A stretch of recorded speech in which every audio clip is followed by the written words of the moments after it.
IAS IPS journalist ಗಾಂಧಿವಾದಿಯ ಜೊತೆ ಉಗ್ರ communist ಜೊತೆಗಿದೆ ಅಪ್ಪ ಮಕ್ಕಳ ಪ್ರಚಂಡ ಜೋಡಿ. ಇದೇ ಇವತ್ತಿನ ವಿಶೇಷ ಕಾರ್ಯಕ್ರಮ ಅಣ್ಣನ ಸೈನ್ಯ.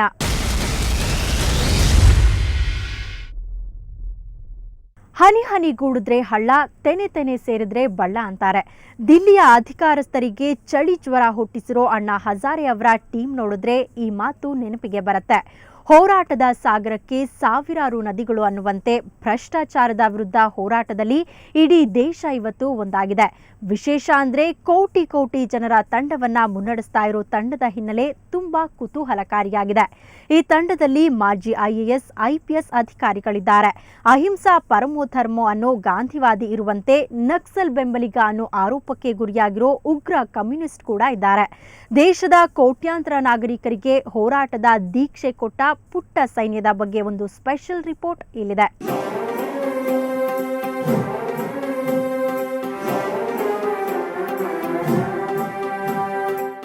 ದಿಲ್ಲಿಯಿಂದ ಗಲ್ಲಿವರೆಗೆ ಎಲ್ಲರದು ಒಂದೇ ಕೂಗು, ಎಲ್ಲರ ಎದೆಯಲ್ಲೂ ಪ್ರತಿಧ್ವನಿಸ್ತಿರೋದು ಒಂದೇ ಹೆಸರು. ಆ ಹೆಸರೇ ಅಣ್ಣಾ ಹಜಾರೆ.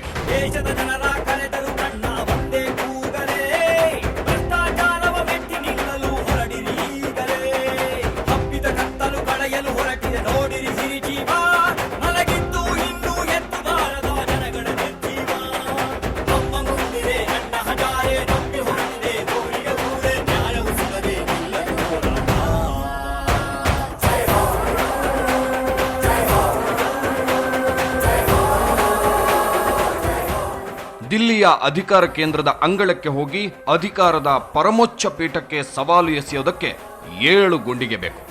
ವಿಶೇಷ ಅಂದ್ರೆ ಈ ಬೃಹತ್ ಆಂದೋಲನದ ಕೇಂದ್ರ ಬಿಂದುವಾಗಿರೋ ಅಣ್ಣಾ ಹಜಾರೆ ನಂಬಿಕೊಂಡಿರೋದು 7 ಗುಂಡಿಗೆಯನ್ನಲ್ಲ, ಈ ಬದುಕು ಇರೋದೇ ಜನರ ಸೇವೆಗಾಗಿ ಅನ್ನೋ ಸರಳ ಹಾಗೂ ಉದಾತ್ತ ತತ್ವವನ್ನು.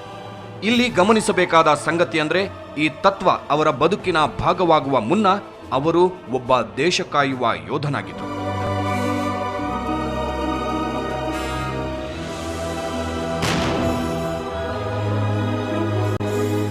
ಕಿಶನ್ ಬಾಬುರಾವ್ ಹಜಾರೆ ಮೂಲತಃ ಮಹಾರಾಷ್ಟ್ರದ ಅಹಮದ್ನಗರ ಜಿಲ್ಲೆಯ ರಾಲೇಗಾಂವ್ ಸಿದ್ದಿ ಅನ್ನೋ ಪುಟ್ಟ ಗ್ರಾಮದವರು.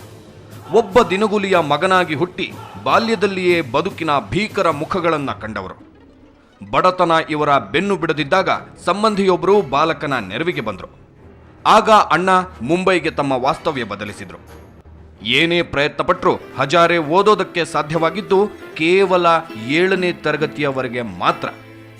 ನಂತರ ಓದಿಗೆ ಗುಡ್ ಬೈ ಹೇಳಿ ದಾದರ್ನಲ್ಲಿ ಹೂವು ಮಾರ್ತಿದ್ದ ಕಿಶನ್ ಮುಂದೆ ಭಾರತೀಯ ಸೇನೆಯನ್ನ ಸೇರಿ ಚಾಲಕನಾಗಿ ಕೆಲಸ ಮಾಡ್ತಿದ್ರು.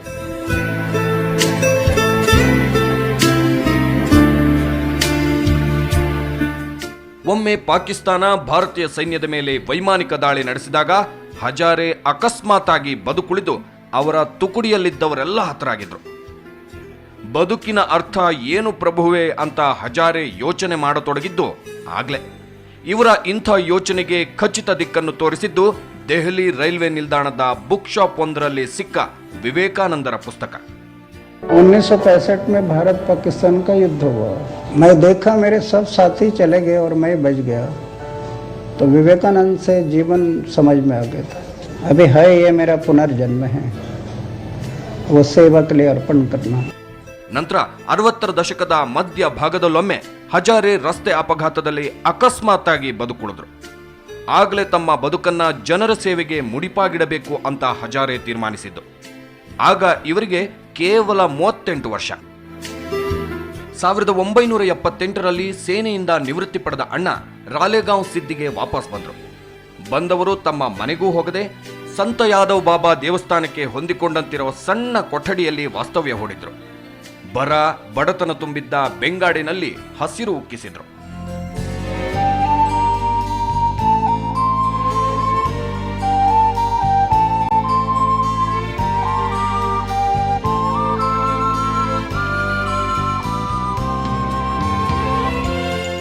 ಆಲ್ಕೋಹಾಲ್, ಬೀಡಿ, ಸಿಗರೇಟ್ ಸೇವನೆಯಿಂದ ಜನರನ್ನ ಮುಕ್ತರನ್ನಾಗಿಸೋದಕ್ಕೆ ಹರಸಾಹಸ ಮಾಡಿದ್ರು. ಕಟ್ಟ ಗಾಂಧಿವಾದಿಯಾಗಿದ್ದ ಅಣ್ಣ ಈ ಹಂತದಲ್ಲಿ ಶಿವಾಜಿ ಮಾರ್ಗವನ್ನು ಅನುಸರಿಸಿದ್ರು. ಅಣ್ಣ ಕುಡುಕರನ್ನ ದೇವಸ್ಥಾನದ ಕಂಬಗಳಿಗೆ ಕಟ್ಟಿ ಉಗ್ರವಾಗಿ ಶಿಕ್ಷಿಸಿದ್ರು. ಧಾನ್ಯ ಬ್ಯಾಂಕ್, ಹಾಲಿನ ಉತ್ಪಾದನೆ, ಶಿಕ್ಷಣ ಹೀಗೆ ನಿರಂತರ ಪ್ರಯತ್ನದಿಂದ ರಾಲೇಗಾಂವ್ ಸಿದ್ದಿಯನ್ನ ಆದರ್ಶ ಗ್ರಾಮವಾಗಿ ರೂಪಿಸಿದರು.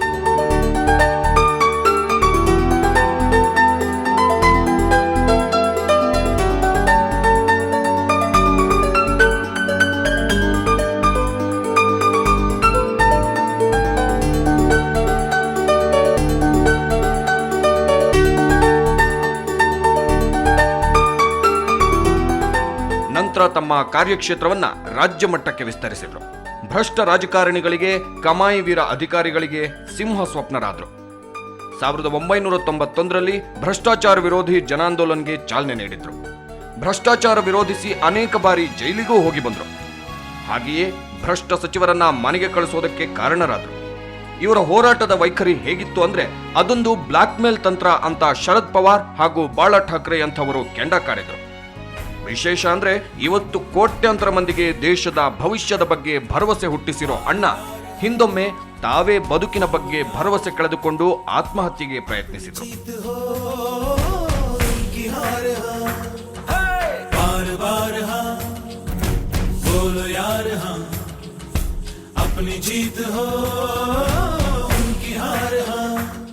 ಬರದ ಬೆಂಡಾಗಿದ್ದ ರಾಲೇಗಾಂವ್ ಸಿದ್ದಿಯನ್ನ ಒಂದು ಆದರ್ಶ ಗ್ರಾಮವಾಗಿ ರೂಪಿಸೋದಕ್ಕೆ ಅಣ್ಣಾ ಹಜಾರೆಗೆ ನೆರವಾಗಿದ್ದು ಗಾಂಧಿ ತತ್ವ. ಭ್ರಷ್ಟ ರಾಜಕಾರಣಿಗಳನ್ನ ಟಾರ್ಗೆಟ್ ಮಾಡ್ತಿದ್ದ ಅಣ್ಣಾ ಅವರು ಉಪವಾಸ ಸತ್ಯಾಗ್ರಹ ಅನ್ನೋ ಅಸ್ತ್ರ ಬಳಸ್ತಿದ್ರು. ಈಗಲೂ ಅದನ್ನೇ ಜನ್ಲೋಕ್ಪಾಲ್ ಮಸೂದೆಗಾಗಿ ಹೋರಾಡೋದಿಕ್ಕೆ ಪ್ರಮುಖ ಅಸ್ತ್ರವಾಗಿಸಿಕೊಂಡಿದ್ದಾರೆ. ವಿಶೇಷ ಅಂದ್ರೆ ಇಂತಹ ಗಾಂಧಿವಾದಿಯ ಜೊತೆಯಲ್ಲೇ ಉಗ್ರ ಕಮ್ಯುನಿಸ್ಟ್ ಒಬ್ಬರಿದ್ದಾರೆ. ಅವರೆಂತಹ ಉಗ್ರ ಕಮ್ಯುನಿಸ್ಟ್ ಅಂದ್ರೆ ಕೆಲವು ಹಿಂದೂ ಪರ ಸಂಘಟನೆಗಳು ಅವರನ್ನ ಕೊಂದ್ರೆ ಬಹುಮಾನ ಕೊಡುವುದಾಗಿ ಘೋಷಣೆ ಮಾಡಿದ್ವು. ಆತ ಯಾರು ಅನ್ನೋದನ್ನ ತಿಳ್ಕೊಳ್ಳೋಣ. ಆದ್ರೆ ಅದಕ್ಕೂ ಮುಂಚೆ ಒಂದು ಪುಟ್ಟ ಬ್ರೇಕ್.